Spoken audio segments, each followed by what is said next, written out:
Ici, nous sommes face à un autre petit bronze doré et polychrome incrusté de miroirs qui provient sans doute de Thaïlande ou bien du Cambodge. Et cette fois, il ne s'agit pas d'un Bouddha, il s'agit d'un Bodhisattva, donc un être promis à l'éveil. Et ici, il s'agit du Bodhisattva Avalokiteshvara, un nom un petit peu complexe, qui veut dire le Seigneur qui regarde vers le bas. Avalokiteshvara est aussi surnommé le Bodhisattva de la compassion. C'est le plus populaire en Asie.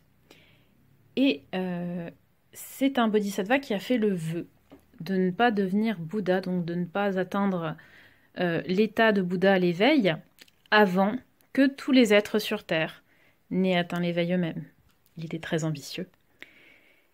Et on le distingue parce que cette iconographie a plusieurs bras. Ici, il en a 10, et tout à fait typique. C'est tout simplement pour illustrer le fait que c'est une figure aidante, une figure de compassion.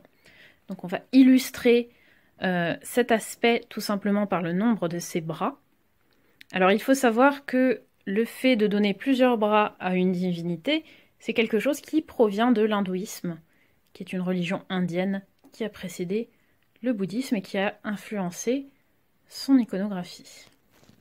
Au niveau de ses attributs, vous remarquez qu'il a deux mains en prière, deux mains jointes, et dans ses autres mains, il porte des fleurs de lotus qui sont le symbole du bouddhisme. Et au sommet de sa couronne, vous voyez une petite figure qui est celle d'un Bouddha. Ce n'est pas n'importe quel Bouddha, il s'agit du Bouddha Amitabha, qui est un des Bouddhas du passé. On l'appelle aussi le Bouddha de la terre pure de l'Ouest. Et Avalokiteshvara est tout simplement la force agissante de ce Bouddha. Ils sont souvent représentés en duo ou en triade avec un autre bodhisattva. Donc vous voyez quelque chose qui est tout à fait typique de l'iconographie de ce personnage très important du bouddhisme.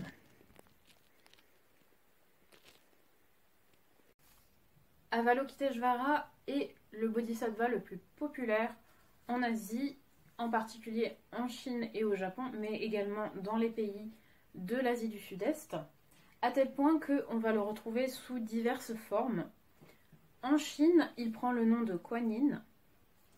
À la base, tous les bodhisattvas sont des créatures asexuées. Ils ont un aspect assez androgyne, mais il se trouve qu'en Chine va se développer une iconographie spécifique qui est une iconographie féminine. On va faire d'Avalokiteshvara un bodhisattva au service des femmes et notamment de la fécondité, de la fertilité humaine. Et c'est pour ça qu'on va le voir représenté de manière féminine dans ces pays-là. D'ailleurs, les représentations d'Avalokiteshvara en Chine et surtout au Japon étaient utilisées pour représenter la Vierge. À partir du moment où il y a eu des conversions au christianisme dans ces pays, le christianisme étant toujours interdit, eh bien les Japonais ou même les Chinois se sont servis de la représentation féminine d'Avalokiteshvara tout simplement pour dire « mais non, vous vous trompez, il ne s'agit pas de la Vierge Marie, je ne suis pas chrétien, il s'agit d'Avalokiteshvara, je suis un bouddhiste comme tout le monde ».